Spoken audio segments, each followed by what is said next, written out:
Hey guys, it's Jessica from Audacity, and I am here with our writer best friend Niles Polonais and the students of the graduate,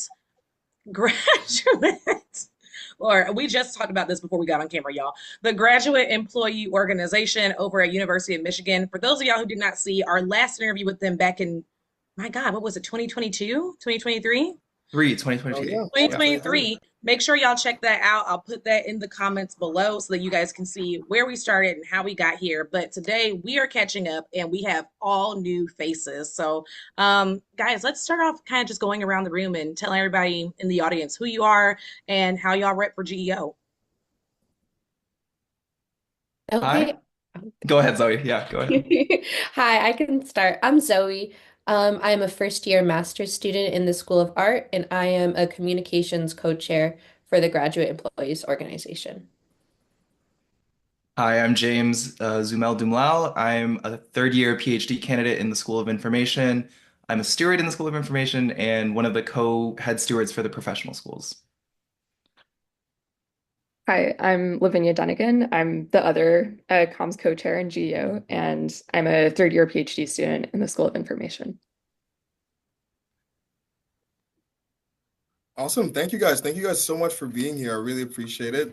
So like you guys know, we did this back in 2023 with Amir, and Amir was pretty awesome and flexible with us. And we found the need to kind of reach back out because of what was going on currently across the US.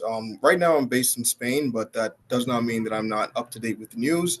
Around the world, we are pretty much a bit shocked about what is happening with our government, our system, and particularly what's happening with students on campus. So we felt it'd be a great time to kind of jump right back in and really just dive in and speak to you guys about your experiences right now as students, as employees, and also as citizens of the U.S. So I think this is a great place to start, and let's get into it. All right, we'll dive in, guys. So, was anybody, I don't think anybody was anyone here for the first panel? Okay, cool. So, but you guys have seen the first panel. Yes. Cool. So, what would y'all say has changed since the last time we talked to folks in GEO?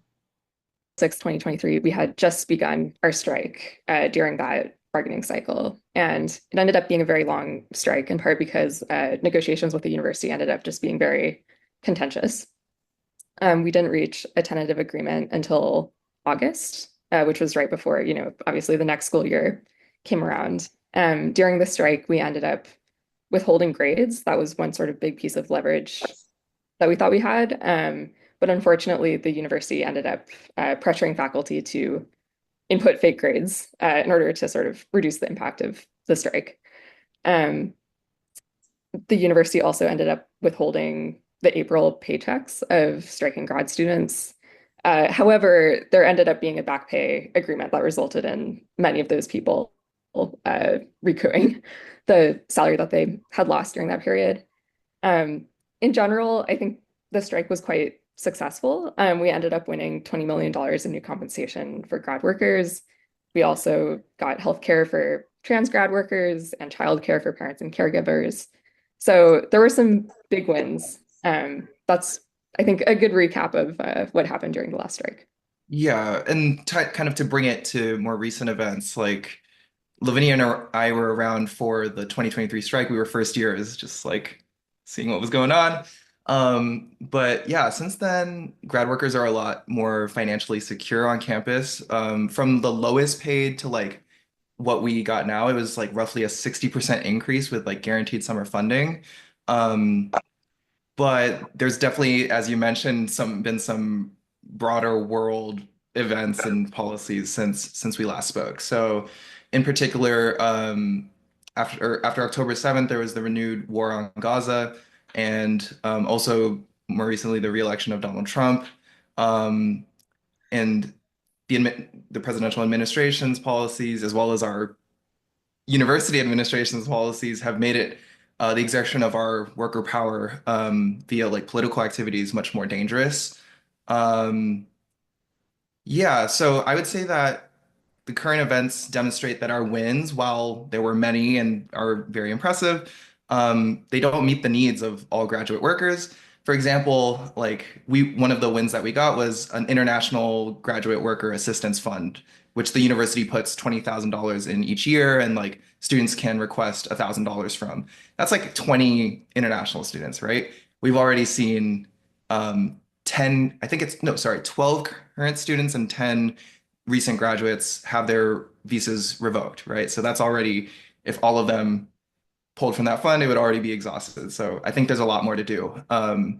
Even though we had a good fight, we need to fight for more. Yeah. It tends to go that way, unfortunately. And it's, things like this are a lifelong project. So shout out to y'all for continuing to fight the good fight. And to the people who came before y'all who are such good examples that, motivated y'all to want to continue. That's everyone's wish when they start something like this. So, with that being said, there's still work to be done, and we're curious about how y'all are demanding for these improvements. So, are protests and other forms of resistance still happening on the campus? Yes, this struggle is still going strong. There have been plenty of rallies and protests. The Black Student Union led a rally for DEI. There have been marches in support of Mahmoud Khalil, the Columbia student, and other students who have been repressed for pro-Palestinian speech. And last Thursday, GEO held a rally regarding the attack on international grad workers in the center of campus. It was well attended. And to that point, GEO has been doing a lot of work around international student defense. Um, we're all volunteers, we're all working students, but we have organized a 24/7 hotline and several safety planning worksheets. Um, the emergency hotline is reachable 24/7, and volunteers can provide grad students in immediate crisis, like if ICE is at their door, with resources, legal information about their rights. And actually, several department faculty members have been distributing this number with students and faculty over emails or in town halls, which is great. But I think it really goes to show that there's a need for this kind of hotline and support from an organization like the university that is larger than a group of graduate students who are, again, all volunteers. Um, yeah, so GEO has also been pushing for plenty of department town halls. So a gathering of deans, staff and faculty in different departments to kind of get together and talk about what the needs are there.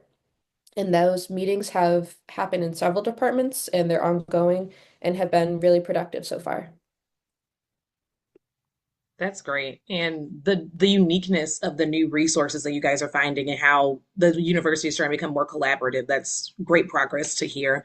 And we hope that y'all can keep it up. So with all that in mind, what is the organization's number one goal right now? And how can we as a community, even if we're not out there in Ann Arbor with you guys, like how can we help y'all? Sure. I would say our number one goal is what it always is. Broadly, we're focused on defending the safety and liberty of grad workers at the university while continuing to build worker power. Um, Next year, we have our upcoming like contract bargaining cycle again, so we might, be similar to the last interview like a year from now, honestly. But yeah, at the current time, the number one goal is to keep each other safe.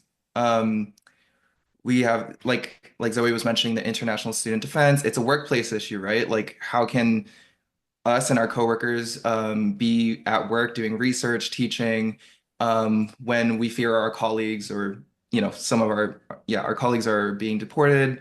It's having negative impacts. And it's honestly a hostile work environment, right? If you think Yeah. about it, like having to look over your shoulder to make sure ICE is not around. Yeah, and at the same time, we are also trying to organize the graduate student research assistants.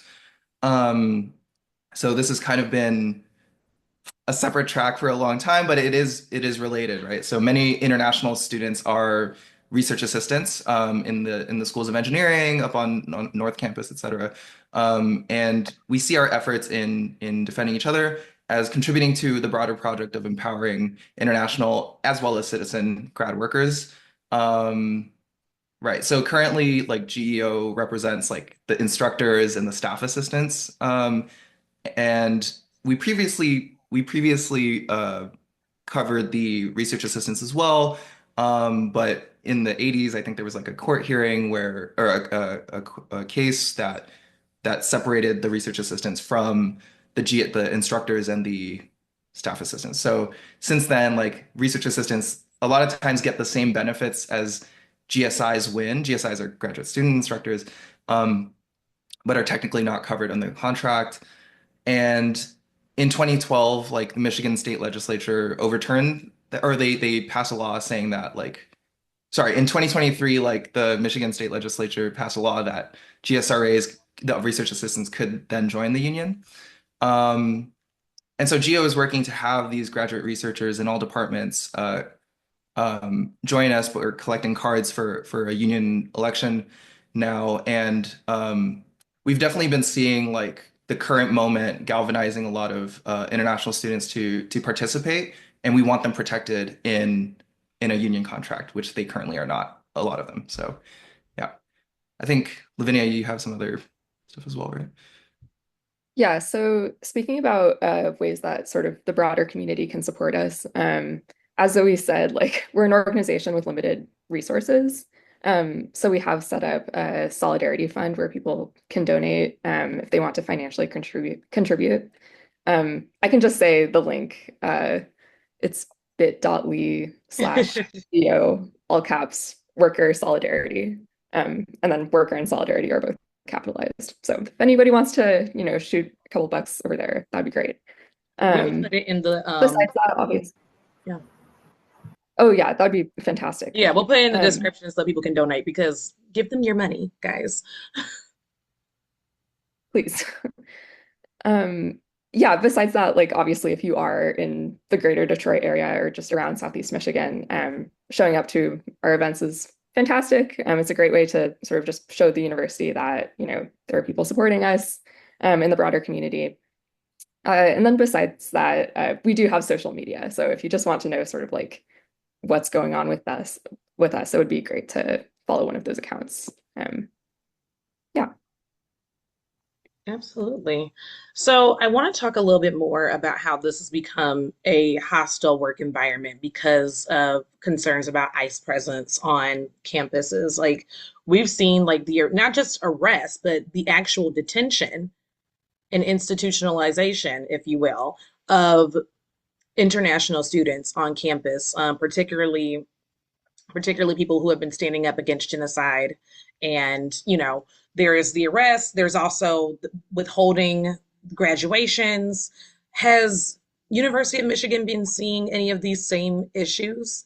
And what has that been like? Oh my God. Well, I wish I could say I was surprised. I'm not. I hate it for y'all. Okay, so this has happened on y'all's campus as well. Tell us a little bit about that.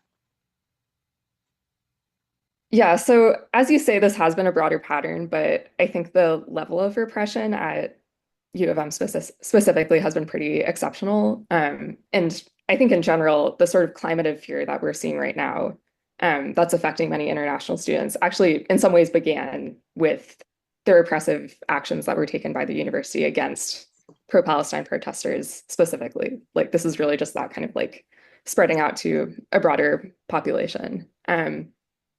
We aren't aware of any visa revocations at U of M that are specifically targeting pro-Palestine or Muslim or Middle Eastern grad students, but it is definitely a concern, especially since there have been sort of news reports that maybe that's going to be like the next focus of the Trump administration. Just at U of M, the response to the encampment was, for one, violent and also quite sort of like legal, I guess. So there were 11 people who were charged as a consequence of the encampment sweep with a combination of felonies and misdemeanors. They were actually charged by the state AG, which is not something that has happened at any other encampment. And we believe that it's actually a consequence of the state AG in Michigan being friends with the regents of the university and essentially like taking action because of that personal relationship, which is obviously really concerning. Besides that, the police department at the University of Michigan is quite willing to use pepper spray or other sort of, violent physical tactics to respond to peaceful protests. This has happened multiple times. And the university has essentially just justified it as being necessary on the basis of like people feeling uncomfortable because of pro-Palestine protests. And then more recently, there have been cases of staff being fired and DPSS, which is the University of Michigan, staff being fired for, I should say, involvement in protests. And the police department also banning people from campus for attending protests. So in general, I guess there's been a really high level of repression. And I think in the first place, a lot of grad workers don't feel safe or supported by the university because of that sort of history. And, it's just deeply unfortunate. But GEO does want to like sort of continue to support people, especially in light of that context. Yeah, on-campus fascism is an issue here. And that's like repression is a very nice way to say it, but this is outright alarming, to say the least.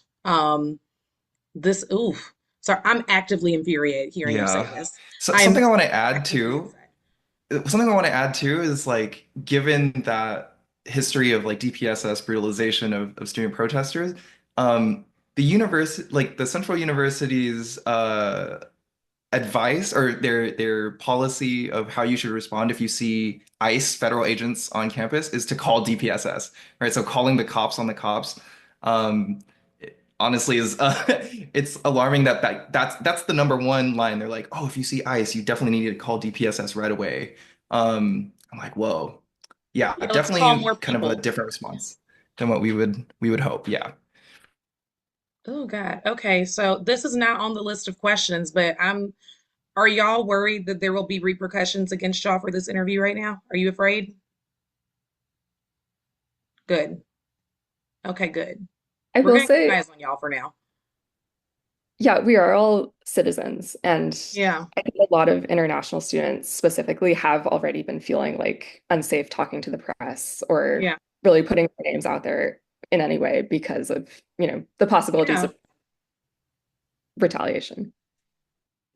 Well, thank you guys for being here. You guys are all really brave. Seriously. Okay, we're gonna keep going. Is there, so with that being said, and with this becoming a wider concern, to say the least, because this is an active five-alarm fire, in my opinion, on y'all's campus, have y'all been able to reach the undergraduates on this as well? Is there any collaboration going on with them, and in what capacity? I would say yes.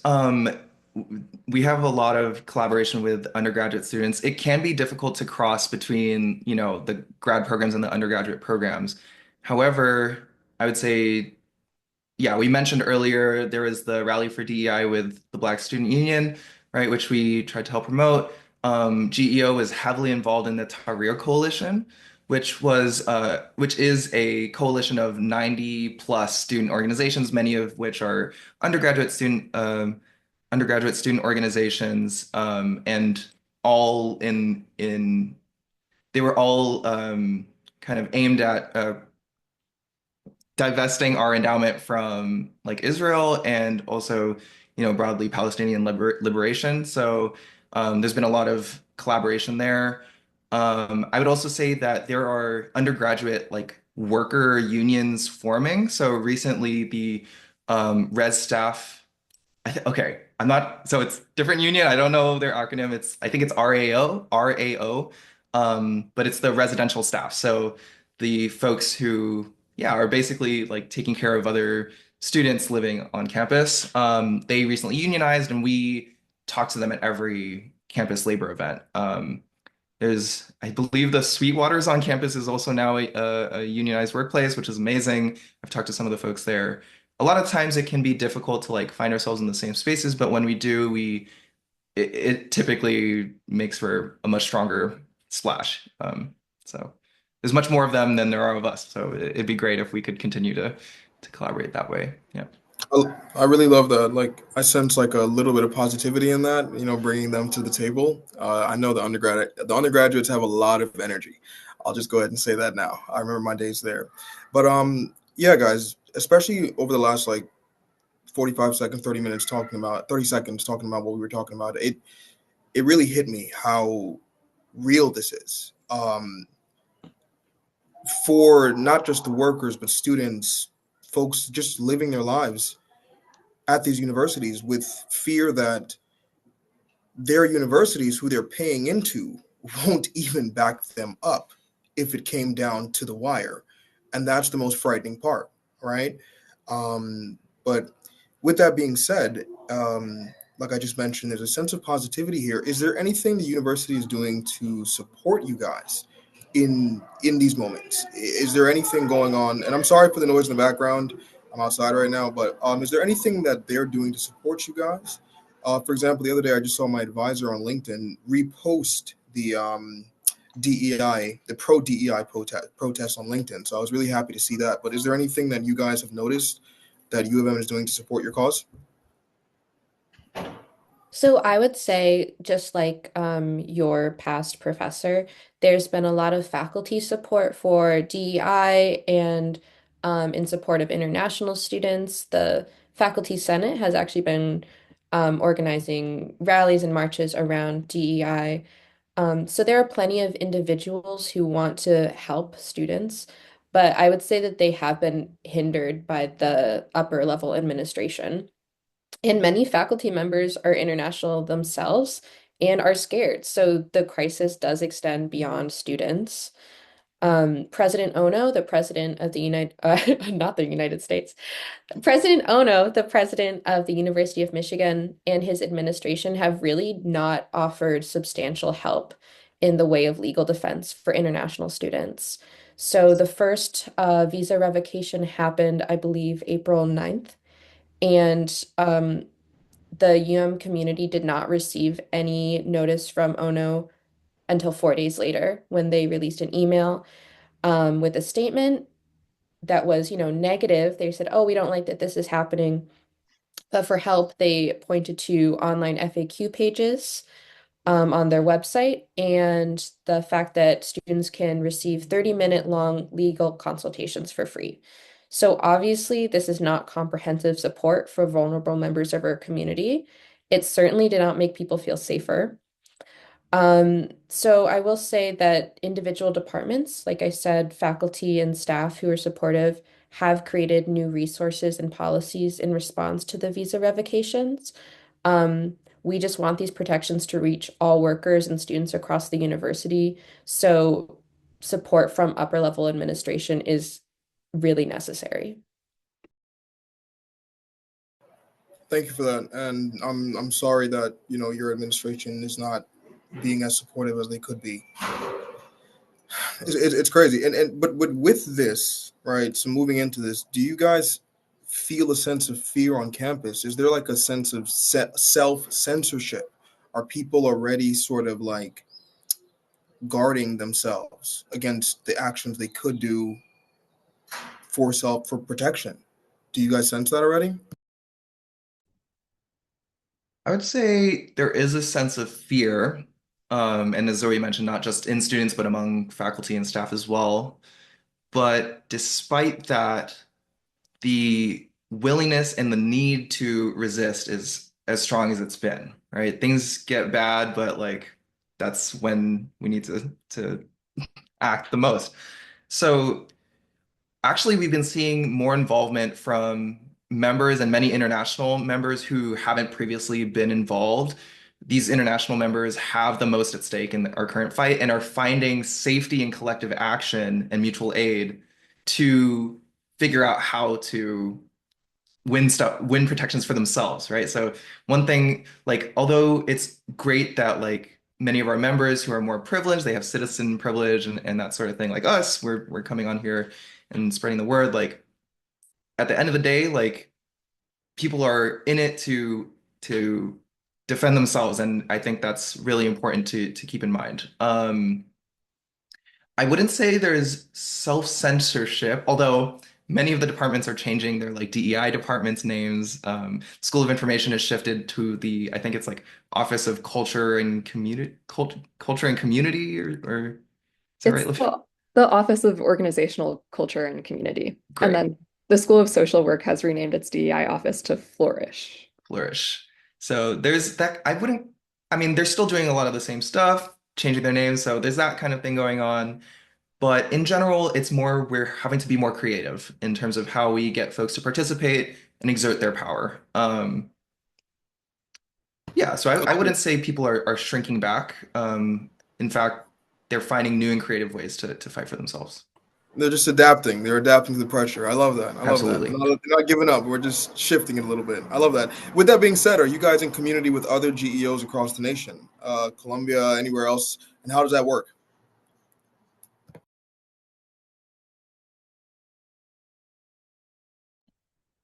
James, you're muted.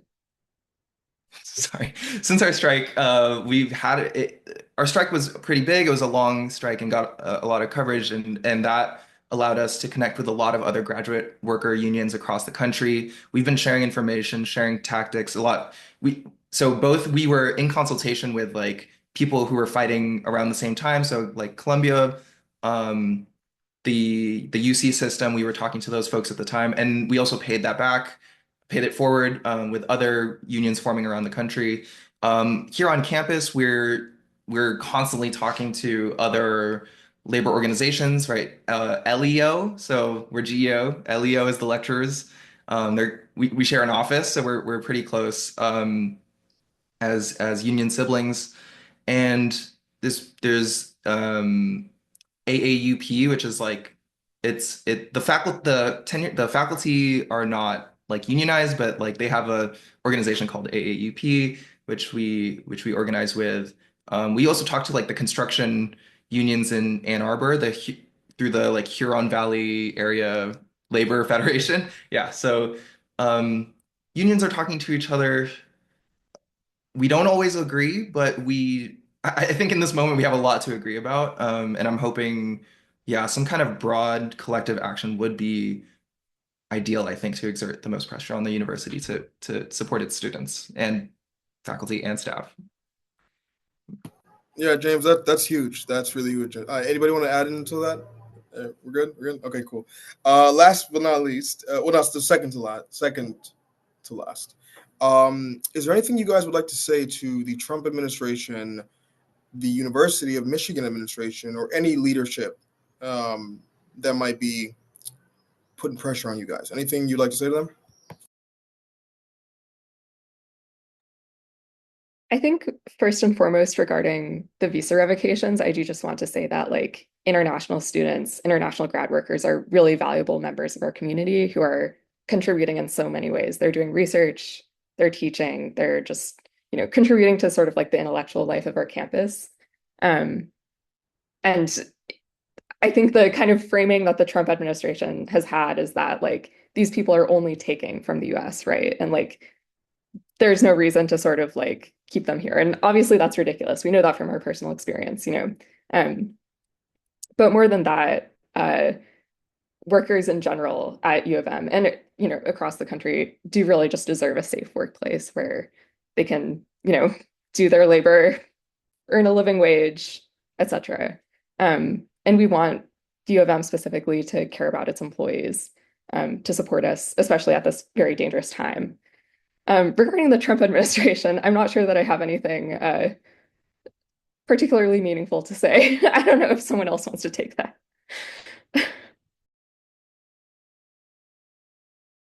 Yeah, what is there to say? I think we're all thinking similar things.